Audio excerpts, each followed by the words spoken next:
poinnya adalah belajar dan kerja keras. Tidak hanya nasib aja. Nasib itu akan datang adalah hasil dari kerja keras dan belajar.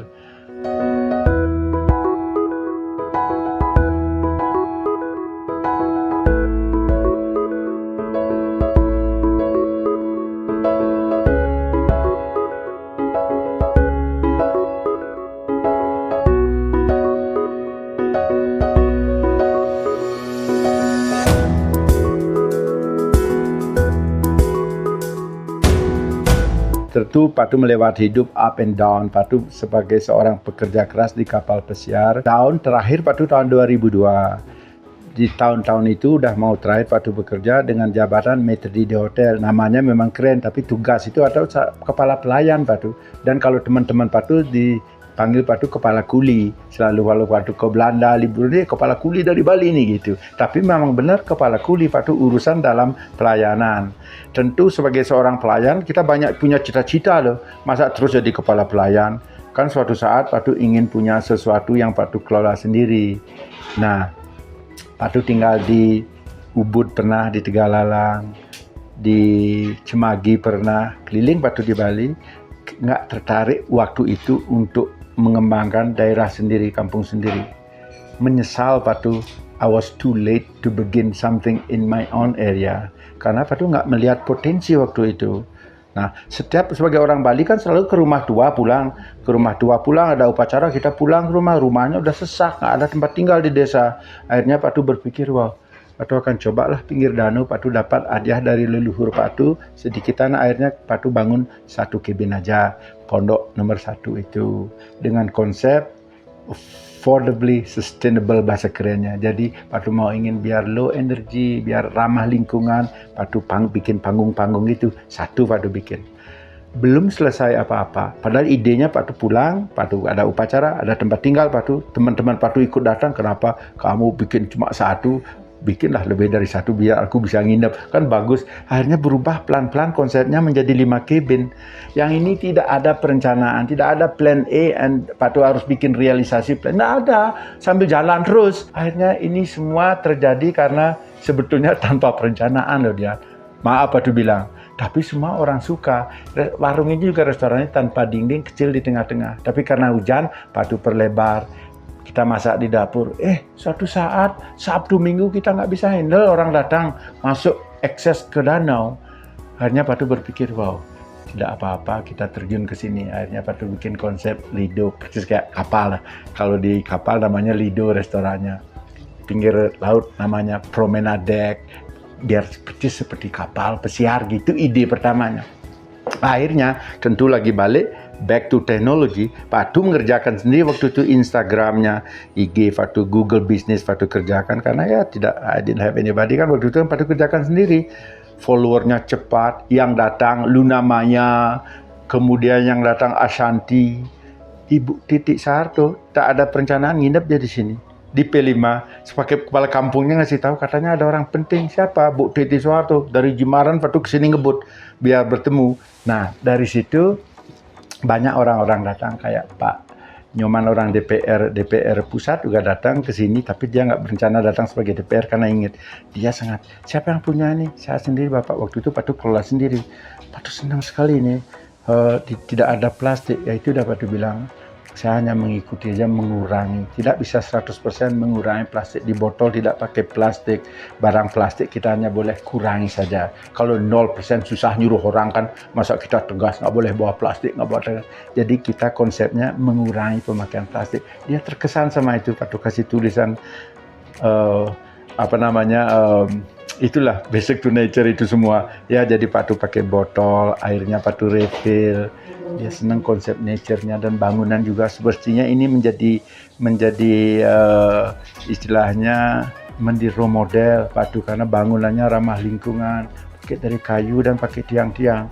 Itu pun dicek dari lingkungan, oh ini bagus Patu, air danaunya masuk di bawah dek, jadi kita nggak mengurangi permukaan air tetap masih ada jalan dek itu. Nah, nggak berpikir bakalan jadi populer betul. Ini 2017 Patu mulai bangun. Pas COVID 2019 kalau nggak salah ya, 2019 kan kita tutup. Sementara kita punya 5, maksimal tamu berarti kan cuma 10. Sementara aturan itu 25 boleh orang ngumpul bareng. Patu tanya Kapolsek, Patu ini saya punya penginapan 5, banyak sekali yang nelpon, kita tutup waktu itu. Tapi kalau cuma 10 boleh aja, yang penting jangan ribut-ribut. Kita waktu COVID itu, semua orang tutup di situ, kita full terus kamarnya. Akhirnya kita bangun 2 itu, kita jadi 7 kan, maksimal 14, kadang-kadang kita punya 20. Tidak ada penginapan yang buka, hantar itu kita full terus. Nah, sukses dari semuanya itu bukan Pondanu, tapi Patu memberikan inspirasi ke keluarga Patu, ke pekraman semua di sini, membangun The Kubu, Glamour, semuanya. Akhirnya semua masyarakat ikut bangun, sampai bukan kan hanya orang lokal, orang Canggu yang punya Y Club, Sport Club, bangun Rusa, yang sebelah kirinya juga orang pemuda bangun juga itu.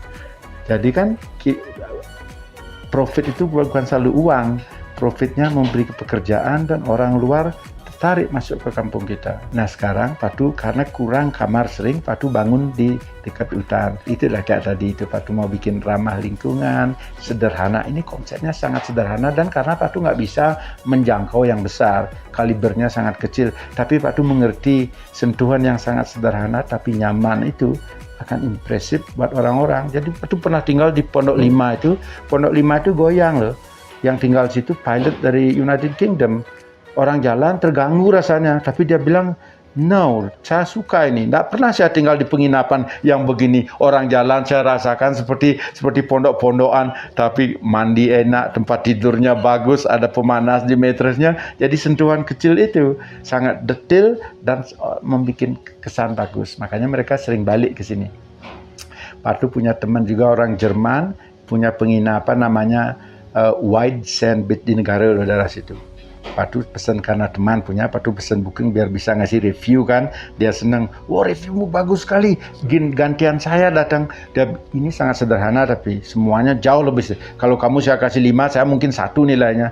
Putu, this place is not a hotel, is not a park, this is an experience to stay here. Wow, Patu kadang-kadang terus terang keluar air mata Patu loh. Karena sesuatu Patu bikin nggak Patu rencanakan, kok orang bisa kesan. Ini loh kan apanya sih? Kan sederhana sekali, tapi ambian orang sana kadang-kadang hujan penuh, aduh ada bocor sini. Tapi mereka senang sama ambiannya, karena nature loh, alam. Sebenarnya ada yang berkelebihan, nggak ada botol, nggak ada, cuma nature. Tapi tentu harus ada kasih sentuhan sedikit, biar tidak nature and poor, nature and comfortable. Itu kan bagus sekali ya. Jadi dengan konsep-konsep ini, Astungkara menjadi anak-anak muda juga sangat senang. Dulu kita nggak tiketin masuk, kita biarkan masuk, tapi itulah kalau tidak ada value, kadang-kadang orang tidak appreciate. Orang antri datang bawa sampah, bawa, kita susah ngelarang, sebab Patu ingin mereka menikmati juga sesuatu yang indah, tapi datangnya bawa makanan, akhirnya kita bikin aturan, kadang-kadang tidak friendly sekali peraturan, terpaksa kita kasih tiket 25.000 masuk, itu tidak boleh bawa makanan, jadi biar menjaga kebersihan juga kalau itu. Nah, alasan Patu bikin, waktu Patu di kapal kan suka menghayal Patu. Patu punya tempat tidur gini loh, begini loh tingginya. Kalau Patu bangun cepat, kepala Patu kejeduk. Gitu loh, karena kita bank bed tidurnya. Tapi setelah Patu jadi officer, Patu punya kamar sendiri yang tidak begitu besar, tapi nyaman. Nah, jadi Patu pingin suatu saat Patu ingin punya tempat yang atapnya sky gitu loh, yang sky roof. Jadi setiap kamar kita isi sky roof. Jadi orang tidur bisa buka, tekan dulunya manual, tapi lama-lama kan berkembang, kita manfaatkan teknologi, jadi tekan remote, atapnya terbuka. Orang kalau hujan gini, senang lihat hujan di atas. Kalau ada full moon, wow, ada bintang, gitu loh. Itu memberikan sentuhan juga. Ternyata udah setelah Patu bangun, orang Canggu banyak datang, banyak glimping bikin yang sama. But it's wonderful, apapun Anda bikin sesuatu yang bagus, people will follow, kan normal itu kan. Jadi Skyroof, pada Google waktu hanya ada satu di Rusia, itu penthouse-nya aja berisi Skyroof. Jadi rumah yang bisa kebuka hanya satu aja. Dari konsep itu Patu bikinkan. Nah, sekarang ini Patu mau berkembang juga, mudah-mudahan ada rezeki. Patu ingin sesuatu Patu miliki di luar Bali, alasan Gunung Agung meletus, kita tutup. Mudah-mudahan tidak ada bom lagi, kita tutup. Jadi Patu berpikir harus Patu memiliki sesuatu di luar Bali. Patu cari di mana harus dekat laut. Watu Karung, Jogja ke selatan. Di situ juga ada peninggalan budaya Hindu, Bali, Ngobaran luar biasa. Jadi Patu ingin, setelah Patu pelajari, banyak orang Swiss, orang Eropa yang tinggal di Bali punya tempat di situ. Wow, selalu saya terbelakang, selalu orang udah duluan. Hanya biar punya tempat, Patu cari tempat di situ, akan bikin konsep sama dengan ini. Nah itu kira-kira 4 tahun lalu. Tapi IKN-nya lagi panas-panasnya kan, lagi bangun, Pak Joko akhirnya Patu rubah. Harus ke IKN. Ke Balikpapan Patu, Kecamatan Kutai Negara, Balikpapan. I love Balikpapan. Think about that word. Jadi Patu suatu saat yang mungkin 5 tahun Patu akan bikin pondok di situ. Mudah-mudahan ada jalan ya.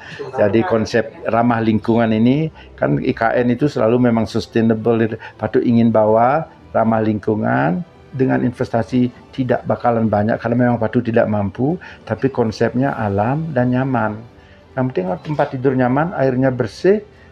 Ya malam kalau panas temperatur ada air conditioning, orang udah nyaman, dan depannya alam. Di sini Pondanu itu kan alam. Kalau Pondanunya lihat apa sih? Tapi di sekitar ini loh, bukit indah, ada danau yang disucikan umat Bali dan indah. Tadi aja Patu gini Patu, wow, Patu lihat KN mobil bus itu. Patu cepat sekali terharu, orang ingin datang ke sini melihat pura kita Ulun Danu itu. Objek wisata. Wah, ada macet sekali begitu. Mereka ingin tahu alam.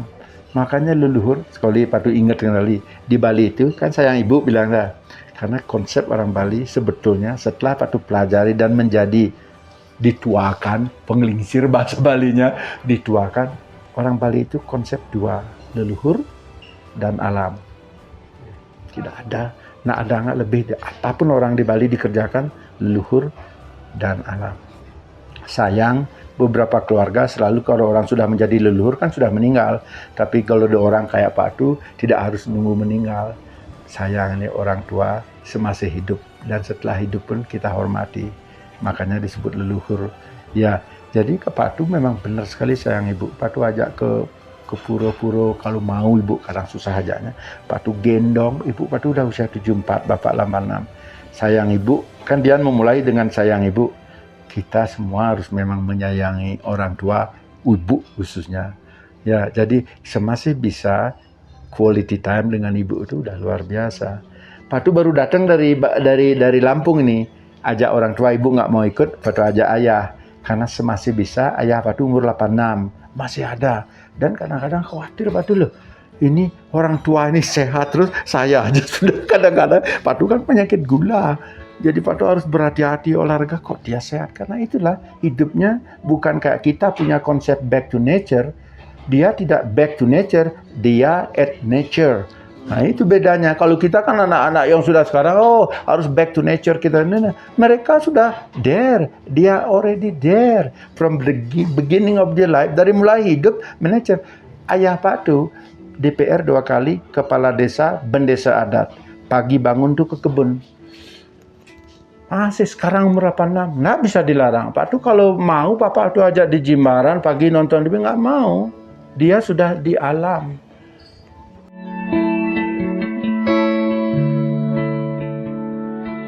Orang tua ayah Patu memang cukup spesial. Pendidikannya adalah waktu itu SPMA Sekolah Pertanian loh. Setelah itu dia menjadi juru yang ke kampung-kampung memberikan instruksi ke penyuluhan soal pertanian. Itu pekerjaan orang tua ayah Patu. Ibu pergi ibu rumah tangga. Nah, bapak ditugaskan di pertanian di Sesetan dan Pasar. Ketemu ibu waktu itu. Nah, pas Gestapo kan 19 ada dunia politik waktu itu, pulang kampung. Menjadi klien dinas, meninggalkan pekerjaan, setelah itu mengambil kosnya tuh, tempat tinggalnya di tempat ibu Patu di Sesetan. Akhirnya jatuh cinta, pulang, nggak balik lagi. Katanya untuk orang tua di rumah, saya di rumah aja, toh juga daerah bertani ini. Itu loh. Nah, akhirnya bapak memimpin di rumah jadi bendesa adat, jadi kepala desa, dan terpilih mewakili Golkar DPRD Tabanan 2 periode. Nah, bapak orang politik, orang datang ke hidupnya sangat sederhana. Patu waktu kecil Patu di samping duduknya sebagai orang datang, nggak berpikir ekonomi Patu. Jadi kita adalah dari keluarga sangat sederhana. Dari situlah akhirnya Pak Tu ingin bercita-cita, ingin lebih maju secara ekonomis. Makanya Pak Tu sekolah, ingin keluar negeri bekerja, kerja keras. Karena kita datang dari rumah tanpa listrik loh. Dari rumah airnya di danau pakai ember loh. Dan yang ditugaskan ke danau ngambil air ember, itu nggak berapa tahun lalu loh. 40 tahun itu loh. Adik Pak Tu paling kekar sekarang. Karena tugasnya dia ngambil air selalu, bawa ke danau, buat mandi, buat makan.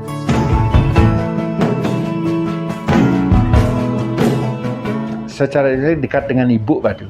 Ibu Pak Tu sangat penyayang. Kenangan yang paling Pak Tu tidak pernah lupa adalah 1970 waktu banjir di sini.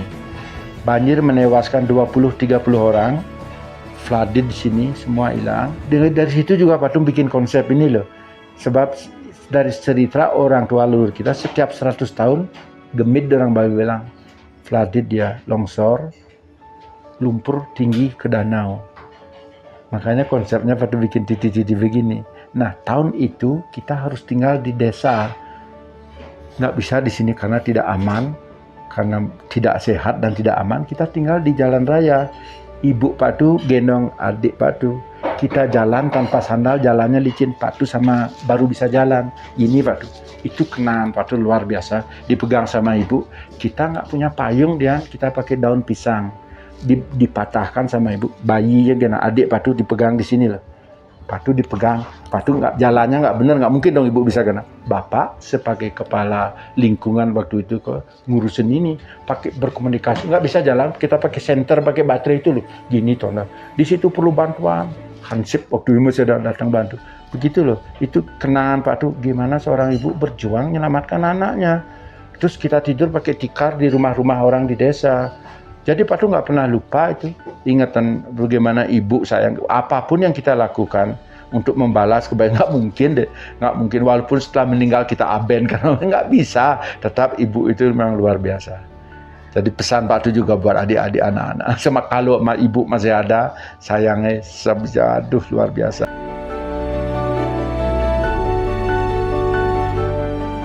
Yang paling utama adalah untuk anak-anak keluarga Pak Tu. Pak Tu saja, saya sendiri melewati hidup, jadi kuli, jadi waiter keliling dunia, jadi pelayan. Dalam pikiran Pak Tu, mudah-mudahan anak-anak saya tidak semuanya akan jadi pelayan. Walaupun kita memiliki sesuatu yang kecil, tapi bisa menghasilkan sudah bekal ya buat hidup. Jadi Pak Tu bikin Pondanu ini mengerti keponaan Pak Tu aja. Tentu dalam business management in a modern way tidak bagus. It's a family business, but it doesn't matter kan. Memang orang Bali kalau dia punya usaha, kalau bisa keluarganya pasti diajak. Terus saya bikin juga untuk keluarga. Jadi keponaan Pak Tu jadi GM, banyak relatif yang kerja di sini.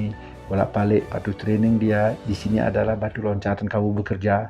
Kalau kamu mampu bisa ketemu bule, berbahasa Inggris bagus, berbahasa kesempatan bisa naik kapal pesiar beberapa tahun.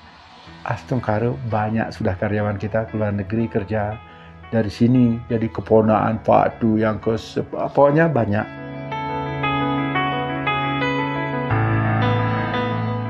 Ya betul-betul, karena kalau buat makan Pak Tu malah makan sedikit lebih bagus buat Pak Tu. Kalau bisa makan ketela aja, kalau ikan bakar nggak diisi garam lebih bagus.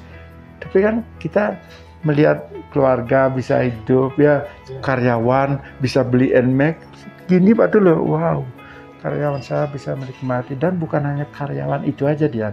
Karyawan itu pulang ada keluarganya, di keluarga itu kadang-kadang support keluarganya lagi, support bapak ibunya. Jadi hal kecil itu, hal biasa itu sebetulnya luar biasa. Patut belajar dari kata dia.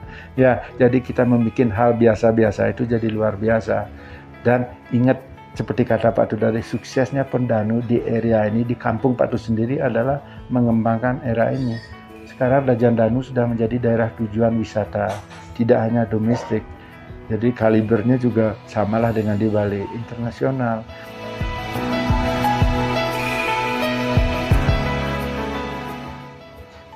Sebetulnya iya, tapi Pak Tu nggak mengakui sebagai visioner. Pak Tu istilahnya bekerja bareng sama masyarakat di sini. Pak Tu semuanya support.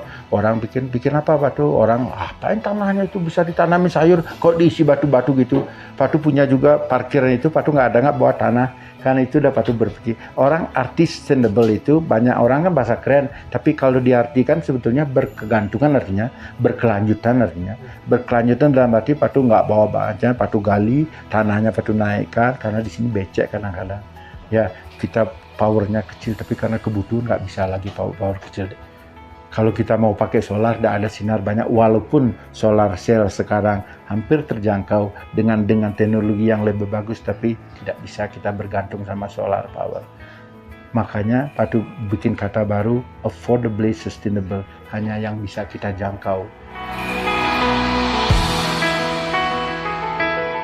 Yang paling susah patu alami adalah waktu patu berpisah sama istri patu.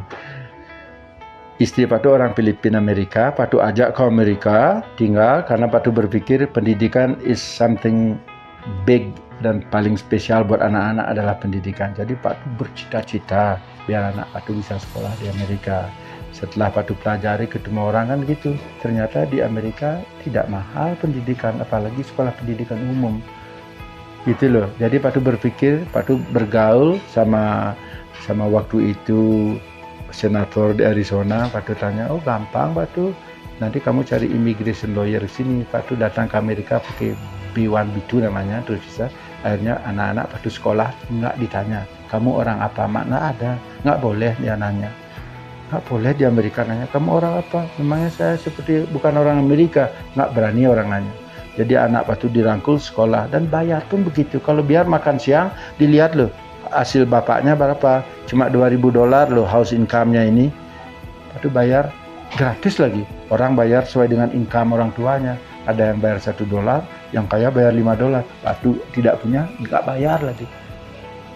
Nah, Patu pacu anak-anak. Ini adalah negara kesempatan kamu untuk belajar.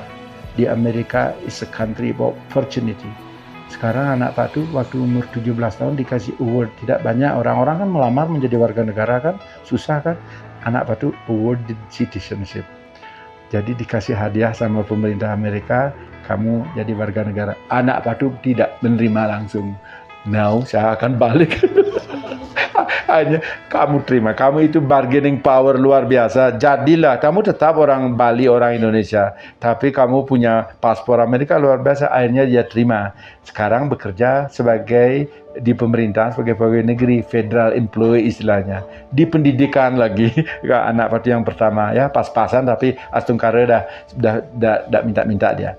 Yang nomor 2, sekolahnya farmasi tapi jadi bodybuilder, anak Patu nomor 2. Di Amerika. Yang nomor 2 belum nikah, nanti November kita datang. Tapi ceritanya pertama, apa yang paling susah waktu Patu pisah sama istri Patu, karena pergaulan hidup di kapal, komunikasi nggak seperti sekarang. Waktu itu Patu pulang, rumah Patu terkunci, tahu ada surat permintaan cerai. Karena istri Patu waktu itu Patu sekolahkan di situ dan punya pekerjaan, dia punya pergaulan, Patu juga punya pergaulan. Sedih sekali waktu itu. Punya mobil satu dibawa sama dia, anak Patu nggak tahu tinggalnya di mana, nggak punya. Waktu itu belum kayak sekarang komunikasinya, nelponin di mana tinggal. Dia anak Patu yang nomor 1 punya sepeda kecil itu loh. Kalau pakai taksi Patu mahal kan, nggak bisa. Itu loh Patu naik keliling kira-kira 1 jam 2 jam, pendek itu loh. Di Arizona panasnya ada tahu. Orang dibilang Arizona itu bisa masak telur di jalan raya. Patu naik sepeda itu loh, siang-siang mencari anak Patu. Waktu itu, blok ini. Itu pengalaman Patu luar biasa. Setiap hari Patu sedih. Patu minta kunci masuk rumah, Patu ngurusin perceraian, Patu tidur belum punya apa-apa. Tapi kita punya rumah tanpa furniture, tidur di lantai, tapi luar biasa.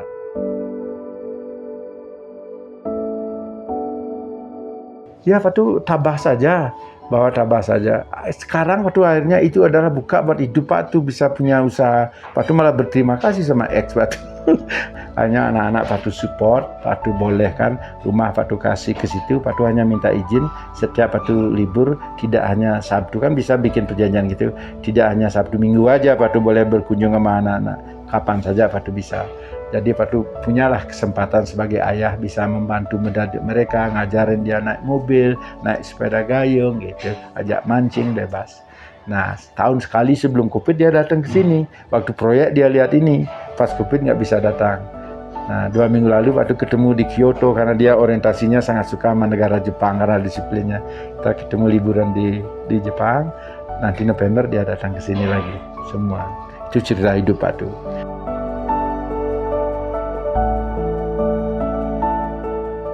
Tentu campur tangan leluhur pasti. Kalau kita ingat leluhur, sayang orang tua, semangat kita ada untuk hidup, untuk menunjukkan rasa kebanggaan, keberhasilan kita akan diakui sama mereka orang tua. Kebanggaan kayak sekarang nih, orang tua Pak tuh sangat bangga. Ayah Pak tuh sangat bangga dan sering menangis. Dia yang bilang nangis saya melihat sekarang di kampung kita maju, kanan kiri orang berusaha, semuanya pendanu pertama. Bangga pernah sama Putu, terima kasih Putu, Patu hormati. Setelah mereka tidak ada, mereka menjadi leluhur kita. Kita orang Bali terutama selalu deh. Apapun kita upacara kan banyak di Bali, itu semua sebetulnya buat leluhur aja.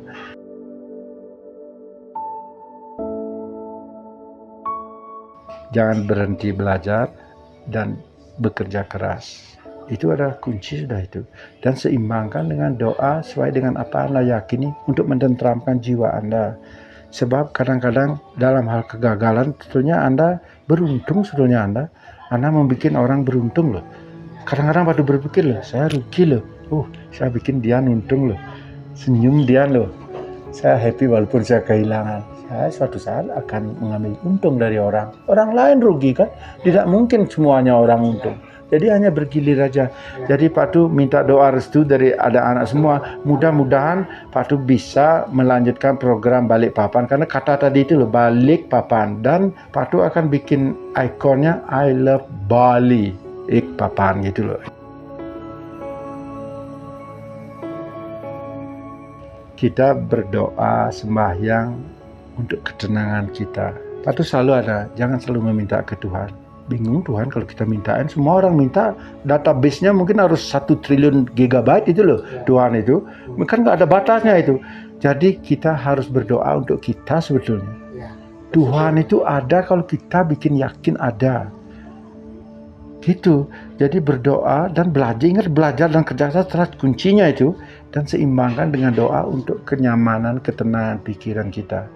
Tidak selalu kita memohon, meminta sesuatu yang bagus ke Tuhan aja. Kita doakan orang lain, alam semesta, tapi untuk diri kita tenang. Sebab mentality kita kuat, jadi kita bisa bekerja keras. Gagal pun kita hadapi dengan kerja keras dan belajar. Dan membuat orang lain bahagia. Kita sangat bahagia, luar biasa. Senang Patu. Orang makanya kalau orang kesini dia bahagia, kok senang sekali loh.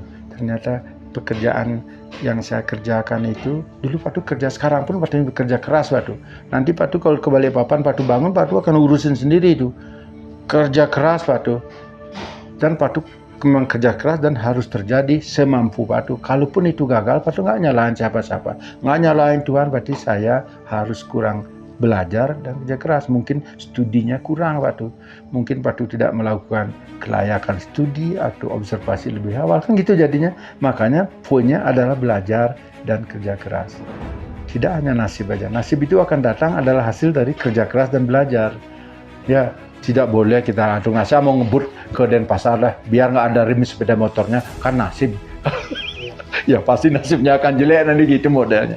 Saya tetap belajar kerja keras dan seimbangan dengan doa selalu. Apapun yang Anda percaya. Sebab doa kan beda-beda. Dengan cara apapun Anda berdoa, kita di Islam beda, di Hindu beda-beda. Jadi kita itu menenangkan diri. Orang bisa senyum setelah doa.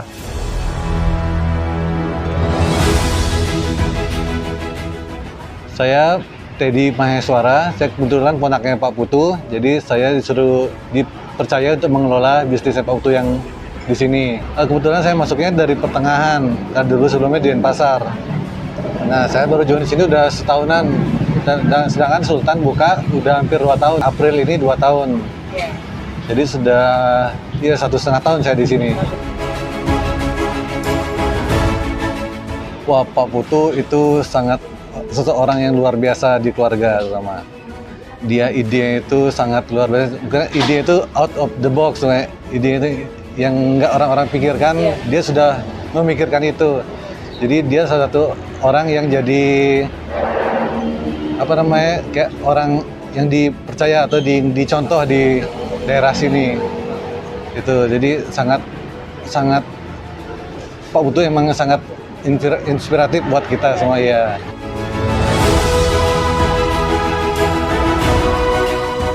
Terutama pasti yang diinginkan semakin maju dan usaha ini berpengaruh penting buat lingkungan sekitar. Entah itu kita mengambil tenaga kerja dari daerah sini, jadi sangat biar berguna buat daerah sekitar gitu.